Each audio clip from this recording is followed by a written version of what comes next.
ನಮಸ್ಕಾರ, ನೀವು ನೋಡ್ತಾ ಇದ್ದೀರಾ ಜಿ ಕನ್ನಡ ನ್ಯೂಸ್. ನಾನು ಹಿಮಕುಮಾರ್. ಕಾಂಗ್ರೆಸ್ ಶಾಸಕರಿಗೆ ಅನುದಾನದ ಭಾಗ್ಯ ಸಿಗ್ತಾ ಇದೆ. ತಲಾ 50 ಕೋಟಿ ರೂಪಾಯಿ ಅನುದಾನ ಸಿಗತ್ತೆ. ಕಾಂಗ್ರೆಸ್ ಶಾಸಕರಿಗೆ ಈಗ ಅನುದಾನ ಬಿಡುಗಡೆ ಆಗಿದೆ. ತಲಾ 50 ಕೋಟಿಯಂತೆ ಅನುದಾನ ರಿಲೀಸ್ ಮಾಡಲಾಗುತ್ತೆ. ಸಿಎಂ ಸೂಚನೆ ಮೇರೆಗೆ ಅನುದಾನ ಬಿಡುಗಡೆ ಆಗಿದೆ. ಆರ್ಥಿಕ ಇಲಾಖೆಯಿಂದ ಅನುದಾನ ರಿಲೀಸ್ ಆಗಿದೆ. ಶಾಸಕರಿಗೆ ಕೊಟ್ಟ ಭರವಸೆಯಂತೆ ಈಗ ಅನುದಾನ ಬಿಡುಗಡೆ ಆಗ್ತಾ ಇದೆ. ಸುರ್ಜೇವಾಲಾ ಸಭೆಯಾದ ಬಳಿಕ ಶಾಸಕರಿಗೆ ಸಿಗ್ತಾ ಇರುವಂತ ಅನುದಾನ, ಇದನ್ನ JDS ಮತ್ತೆ ಬಿಜೆಪಿಯ ಶಾಸಕರು ಮಾಡಿರುವಂತ ಆರೋಪ ಅಲ್ಲ. ಅನುದಾನ ಸಿಗ್ತಾ ಇಲ್ಲ, ಅಭಿವೃದ್ಧಿ ಕೆಲಸ ಕಾರ್ಯಗಳು ಆಗ್ತಾ ಇಲ್ಲ ಅಂತೇಳಿ ಸ್ವತಃ ಕಾಂಗ್ರೆಸ್ ಪಕ್ಷದ ಶಾಸಕರ ಅಸಮಾಧಾನವನ್ನು ಹೊರಹಾಕಿದ್ರು. ಅನುದಾನ ಸಿಗ್ತಾ ಇಲ್ಲ ಅಂಥೇಳಿ. ಈಗ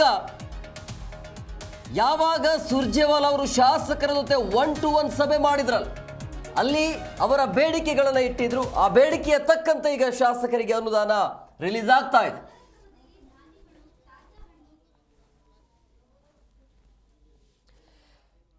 ಇನ್ನು ಲೋಕೋಪಯೋಗಿ ಇಲಾಖೆಯ ಅಡಿ 37.50 ಕೋಟಿ ರೂಪಾಯಿ ಅನುದಾನ ಬರುತ್ತೆ.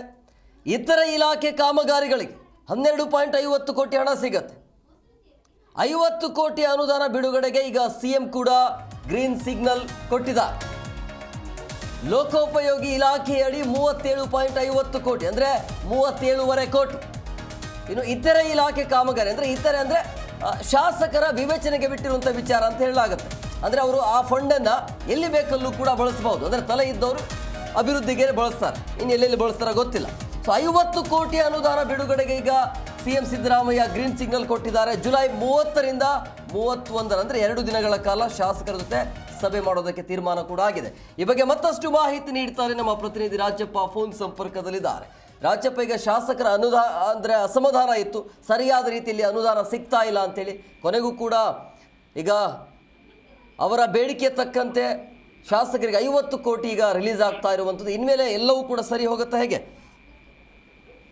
ಎಂ ಕುಮಾರ್, ಇದು ಕಳೆದ ವರ್ಷದಿಂದ ಇದ್ದಂತ ಬೇಡಿಕೆನ ಈಗ ಈ ವರ್ಷ 50 ಕೋಟಿ ರೂಪಾಯಿಗೆ ಅನುದಾನ ಕೊಡುವ ಮೂಲಕ ಸಮಾಧಾನ ಮಾಡುವ ಕೆಲಸವನ್ನು ಮಾಡಿದ್ದಾರೆ.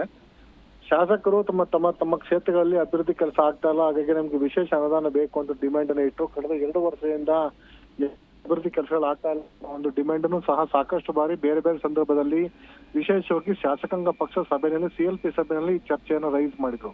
ಆದ್ರೆ ಕಳೆದ 2 ವರ್ಷಗಳಲ್ಲಿ ಮುಖ್ಯಮಂತ್ರಿಗಳು ಹೇಳ್ತಾ ಇದ್ದಂಥದ್ದು ಈ ಗ್ಯಾರಂಟಿ ಸ್ಕೀಮ್ಗಳಿಗೆ ಅನುದಾನ ಹೊಂದಿಸುವ ಕಾರಣಕ್ಕೋಸ್ಕರ ಸಚಿವರುಗಳಿಗೆ ಶಾಸಕರುಗಳಿಗೆ ಪ್ರತ್ಯೇಕ ಅನುದಾನ ಕೊಡ್ಲಿಕ್ಕೆ ಬರೋದಿಲ್ಲ ಅಂತ ಹೇಳಿದ್ರು. ಈ ಬಾರಿ ಗ್ರಾಮೀಣಾಭಿವೃದ್ಧಿ ಇಲಾಖೆ ಅದೇ ರೀತಿ PW ಡಿಪಾರ್ಟ್ಮೆಂಟ್ ಇಂದ ಎರಡೂ ಸೇರಿಸಿ ಒಟ್ಟು 8,000 ಕೋಟಿ ರೂಪಾಯಿ ಅನುದಾನವನ್ನು ತೆಗೆದು ಇಟ್ಟಿದ್ದೇನೆ ಬಜೆಟ್ ನಲ್ಲಿ. ಆ ಅನುದಾನ ಮುಂದಿನ ದಿನಗಳಲ್ಲಿ ಹಂಚಿಕೆ ಮಾಡಲಾಗುತ್ತೆ ಅಂತ ಭರವಸೆನ ಬಜೆಟ್ ಸಂದರ್ಭದಲ್ಲಿ ಮುಖ್ಯಮಂತ್ರಿಗಳು ಶಾಸಕರಿಗೆ ಕೊಟ್ಟಿದ್ರು. ಅದರಂತೆ ಜುಲೈ ತಿಂಗಳಲ್ಲಿ ಈಗ ಎಲ್ಲಾ ಶಾಸಕರಿಗೆ 50 ಕೋಟಿ ರೂಪಾಯಿ ಅನುದಾನವನ್ನು ನೀಡಲಿಕ್ಕೆ ತೀರ್ಮಾನ ಕೈಗೊಂಡು ಅಧಿಕೃತ ಆದೇಶವನ್ನು ಹೊರಡಿಸಲಿಕ್ಕೆ ಸೂಚನೆ ಕೊಟ್ಟಿದ್ದಾರೆ. ಅದರಂತೆ ಈ ಎಲ್ಲಾ ಶಾಸಕರು, ವಿಶೇಷವಾಗಿ ಕಾಂಗ್ರೆಸ್ ಪಕ್ಷದ ಶಾಸಕರಿಗೆ 50 ಕೋಟಿ ರೂಪಾಯಿ ಅನುದಾನವನ್ನ ಈ ಒಂದು PW ಡಿಪಾರ್ಟ್ಮೆಂಟ್ ಲೋಕೋಪಯೋಗಿ ಇಲಾಖೆಯಿಂದ 37 ಕೋಟಿ ರೂಪಾಯಿ ಅವರ ವಿಧಾನಸಭಾ ಕ್ಷೇತ್ರದ ವ್ಯಾಪ್ತಿನಲ್ಲಿ ಲೋಕೋಪಯೋಗಿ ಇಲಾಖೆ ಯಾವ್ದಾದ್ರು ಕಾಮಗಾರಿಯನ್ನು ಕೈಗೊಳ್ಳಿಕ್ಕೆ ಅವ್ರಿಗೆ ಅನುಮತಿಯನ್ನ ಕೊಡಲಾಗಿದೆ. ಉಳಿದಂತೆ 12.5 ಕೋಟಿ ರೂಪಾಯಿನ ಗ್ರಾಮೀಣಾಭಿವೃದ್ಧಿ ಇಲಾಖೆಯಿಂದ ಕೈಗೊಳ್ಳಿಕ್ಕೆ, ಇದು ರಸ್ತೆ ಮಾಡೋಕ್ಕಿರ್ಬೋದು, ಚರಂಡಿ ಮಾಡೋಕ್ಕಿರ್ಬೋದು, ಅಥವಾ ಬೇರೆ ಬೇರೆ ಅಭಿವೃದ್ಧಿ ಕಾಮಗಾರಿ, ಶಾಲಾ ಕಟ್ಟಡಗಳಿರ್ಬೋದು ಅಥವಾ ಶಾಲಾ ಕಾಮಗಾರಿಗಳಿರ್ಬೋದು, ಹೆಚ್ಚುವರಿ ಕೊಠಡಿಗಳಿರ್ಬೋದು ಅಥವಾ ಗ್ರಾಮ ಪಂಚಾಯತ್ ಕಟ್ಟಡಗಳಿರ್ಬೋದು, ಈ ರೀತಿ ಬೇರೆ ಬೇರೆ ಕಟ್ಟಡಗಳ ನಿರ್ಮಾಣ ಮಾಡ್ಲಿಕ್ಕೆ ಈ ಅನುದಾನವನ್ನ 12.5 ಕೋಟಿ ಅನುದಾನವನ್ನ ಗ್ರಾಮ ಪಂಚಾಯತಿಯಿಂದ ಅಥವಾ ಬಿಡುಗಡೆ ಮಾಡ್ಲಿಕ್ಕೆ ಅನುಮತಿಯನ್ನ ಕೊಡಲಾಗಿದೆ. ಇದೇ ರೀತಿ ಇದನ್ನ JDS ಮತ್ತೆ ಬಿಜೆಪಿ ಶಾಸಕರಿಗೆ 25 ಕೋಟಿ ರೂಪಾಯಿ ಅನುದಾನ ಕೊಡ್ಲಿಕ್ಕೆ ತೀರ್ಮಾನವನ್ನ ಸಿದ್ದರಾಮಯ್ಯ ಕೈಗೊಂಡಿದ್ದಾರೆ. ಇದರಲ್ಲಿ ಕಾಂಗ್ರೆಸ್ ಶಾಸಕರಿಗೆ 50 ಕೋಟಿ ಆದ್ರೆ ಬಿಜೆಪಿ ಮತ್ತು JDS ಶಾಸಕರಿಗೆ ಇದರಲ್ಲಿ ಅರ್ಧ ಪಾಲಿನ ಅನುದಾನವನ್ನ ನೀಡಲಿಕ್ಕೆ ತೀರ್ಮಾನ ಕೈಗೊಂಡಿದೆ. ಅದರಲ್ಲಿ 15 ಕೋಟಿ ರೂಪಾಯಿ PW ಡಿಪಾರ್ಟ್ಮೆಂಟ್ ಹಾಕಿದ್ದು ಮತ್ತು ಕೇವಲ 10 ಕೋಟಿ ರೂಪಾಯಿನ ಅನುದಾನವನ್ನ RDPR ಇಲಾಖೆಯಿಂದ ಕೊಡ್ಲಿಕ್ಕೆ ತೀರ್ಮಾನ ಕೈಗೊಂಡಿದ್ದಾರೆ. ಹಾಗಾಗಿ ಈ ತಿಂಗಳ ಹಂತದ ವೇಳೆಗೆ ಎಲ್ಲಾ ಶಾಸಕರು ಏನು ಡಿಮ್ಯಾಂಡ್ ಅನ್ನು ಇಟ್ಟಿದ್ರು ಅವ್ರಿಗೆ ಶಾಸಕರಿಗೋಸ್ಕರ ಮುಖ್ಯಮಂತ್ರಿಗಳು ಪ್ರತ್ಯೇಕವಾಗಿ ಚರ್ಚೆ ನಡೆಸಿ ಅವ್ರ ಡಿಮ್ಯಾಂಡ್ ಅನ್ನ ಫುಲ್ಫಿಲ್ ಮಾಡುವಂತದ್ದು ಮತ್ತು ಹೆಚ್ಚುವರಿ ಒಂದ್ ವೇಳೆ ಅನುದಾನ ಬೇಕಿದ್ದಲ್ಲಿ ಅದನ್ನ ಪ್ರತ್ಯೇಕವಾಗಿ ಪ್ರಸ್ತಾವನೆ ಸಲ್ಲಿಸಬೇಕು. ಒಂದ್ ವೇಳೆ ರಾಜ್ಯ ಸರ್ಕಾರಕ್ಕೆ ಈ ಒಂದು ನವೆಂಬರ್ ಡಿಸೆಂಬರ್ ವೇಳೆಗೆ ಅಥವಾ ಬೆಂಗಳೂರಿನಲ್ಲಿ ಏನು ಆಗಸ್ಟ್ 2ನೇ ವಾರ ಅಧಿವೇಶನ ನಡೆಸಿದೆ, ಅಧಿವೇಶನ ಬಳಿಕ ಮತ್ತೊಂದು ಸುತ್ತಿನ ಒಂದು ಚರ್ಚೆ ನಡೆಸಿ ಹೆಚ್ಚುವರಿ ಅನುದಾನ ಏನಾದ್ರು ಕಾಮಗಾರಿ ಆಗದೆ ಬಾಕಿ ಉಳಿದಂತ ಅನುದಾನಗಳಿದ್ರೆ ಅದನ್ನ ಮರು ಹಂಚಿಕೆ ಮಾಡಬೇಕು ಅಂತ ತೀರ್ಮಾನವನ್ನು ಸಹ ಸಿಎಂ ಕೈಗೊಂಡಿದ್ದಾರೆ. ಹೀಗಾಗಿ 2 ವರ್ಷಗಳ ಸತತವಾಗಿ ಕಾದಿದ್ದಂತ ಶಾಸಕರಿಗೆ ಒಂದ್ ರೀತಿ ಸಮಾಧಾನ ಪಟ್ಟುಕೊಳ್ಳುವಂತ ಅದನ್ನ ತೃಪ್ತಿ ಪಟ್ಟುಕೊಳ್ಳುವಂತ ವಿಚಾರ ಏನಲ್ಲ, ಕೇವಲ ಸಮಾಧಾನ ಪಟ್ಟುಕೊಳ್ಳಿಕ್ಕೆ ಕೇವಲ 37 ಕೋಟಿ ರೂಪಾಯಿ ಏನು PWD ಡಿಪಾರ್ಟ್ಮೆಂಟ್ ದೊಡ್ಡ ಅಮೌಂಟ್ ಏನಿಲ್ಲ. ಯಾಕಂದ್ರೆ ಒಂದು ರಸ್ತೆಗೆ ಬೇಕಾದ್ರೆ ನೀವು ತಾಲಾ ರಸ್ತೆಗಳಿಗೆ ಒಂದು ರಸ್ತೆಗೆ ನಿಮ್ಗೆ 30 ಕೋಟಿ ಅಂತ ಆಗುವಂತ ಕಾಮಗಾರಿ ಆಗ್ತವೆ. ಅದ್ರ ಸಣ್ಣ ಪುಟ್ಟ ಕೆಲಸಗಳ ಮಾಡ್ಕೊಳ್ಳಿಕ್ಕೆ ಇದು ಅನುಕೂಲ ಆಗುತ್ತೆ. ಇದು ಶಾಸಕರಿಗೆ ಸಂಪೂರ್ಣವಾಗಿ ಅಧಿಕಾರ ಕೊಟ್ಟರ ಕಾರಣಕ್ಕೋಸ್ಕರ ನಾವು ಯಾವುದೇ ಕಾಮಗಾರಿ ಇನ್ಸಿಸ್ಟ್ ಮಾಡ್ತಾರೆ ಆ ಕಾಮಗಾರಿಗೆ ಇದು ಅನುದಾನವನ್ನ ಹಂಚಿಕೆ ಮಾಡ್ಲಿಕ್ಕೆ ಸಿಎಂ ತೀರ್ಮಾನ ಕೈಗೊಂಡಿದ್ದಾರೆ. ಹೀಗಾಗಿ ಈ ಒಂದು ಅಸಮಾಧಾನ ಶಾಸಕರಿಗೆ ಸಮಾಧಾನ ಪಡಿಸುವಂತ ಮತ್ತು ಶಾಸಕರಿಗೆ ತಮ್ಮ ಒಂದು ಕ್ಷೇತ್ರಕ್ಕೆ ಬೇಕಂತ ಅನುದಾನ ಕೊಡ್ಲಿಕ್ಕೆ ಸಿಎಂ ಸಿದ್ದರಾಮಯ್ಯ ತೀರ್ಮಾನ ಕೈಗೊಂಡಿರೋದು ಕೆಲ ಶಾಸಕರಿಗೆ ಸಮಾಧಾನ ತಂದಿದೆ. ಆದ್ರೆ ಬಹುತೇಕರು ಇದ್ರ ಮೇಲೆ ಏನು ಕೊಡ್ತಿರುವಂತ ಅನುದಾನ ಕೇವಲ ಬೆರಳಿಕೆ ಅನುದಾನ. ನೀವು ಆನೆ ಹೊಟ್ಟೆಗೆ ಅರಕಾಸಿನ ಮಜ್ಜಿಗೆ ತರ ನಾವು ಇಡೀ ಕ್ಷೇತ್ರಕ್ಕೆ ಇದು ಯಾವ್ಯಾವುದು ಸಾಲೋದಿಲ್ಲ ಅಂತ ನಾವು ಅಸಮಾಧಾನ ವ್ಯಕ್ತಪಡಿಸುವ ಶಾಸಕರು ಇದ್ದಾರೆ. ಆದ್ರೆ ಅನಿವಾರ್ಯವಾಗಿ ಕೊಟ್ಟಂತ ಅನುದಾನವನ್ನ ತೆಗೆದುಕೊಳ್ಳಿಕ್ಕೆ ಶಾಸಕರು ತೀರ್ಮಾನ ಕೈಗೊಂಡಿದ್ದಾರೆ. ಕಳೆದ ಬಾರಿನೂ ಸಹ 25 ಕೋಟಿ ರೂಪಾಯಿನ PWD ಡಿಪಾರ್ಟ್ಮೆಂಟ್ ಕೊಡ್ಲಿಕ್ಕೆ ತೀರ್ಮಾನ ಕೈಗೊಂಡಿದ್ರು.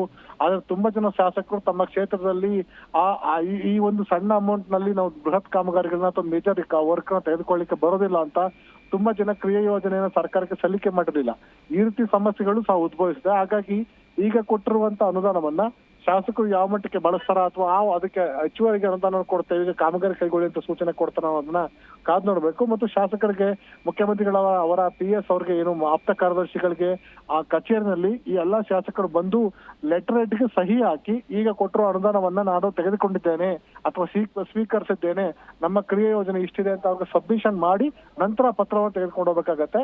ಹಾಗಾಗಿ ಯಾರೆಲ್ಲ ತೆಗೆದುಕೊಂಡಿದ್ದಾರೆ ಯಾರೆಲ್ಲ ತೆಗೆದುಕೊಂಡಿಲ್ಲ, ಯಾವ ಕ್ಷೇತ್ರದಲ್ಲಿ ಅನುದಾನ ಕೊಡುವಂತದ್ದು ಬಾಕಿ ಇದೆ, ಎಲ್ಲ ವಿಷಯಗಳನ್ನು ಸಹ ಸಂಗ್ರಹ ಮಾಡುವ ನಿಟ್ಟಿನಲ್ಲಿ ಮುಖ್ಯಮಂತ್ರಿಗಳು ತಮ್ಮ ಸೂಚನೆ ಕೊಟ್ಟಿದ್ದಾರೆ. ಹಾಗಾಗಿ ಇದೊಂದು ರೀತಿ ಹೊಸ ಪದ್ಧತಿಯನ್ನ ಮುಖ್ಯಮಂತ್ರಿ ಸಿದ್ದರಾಮಯ್ಯವರು ಈಗ ಆರಂಭಿಸಿದ್ದಾರೆ. Hemakumar. Yes, okay, thank you Rajappa ನಿಮ್ಮೆಲ್ಲ ಡೀಟೇಲ್ಸ್ಗಾಗಿ.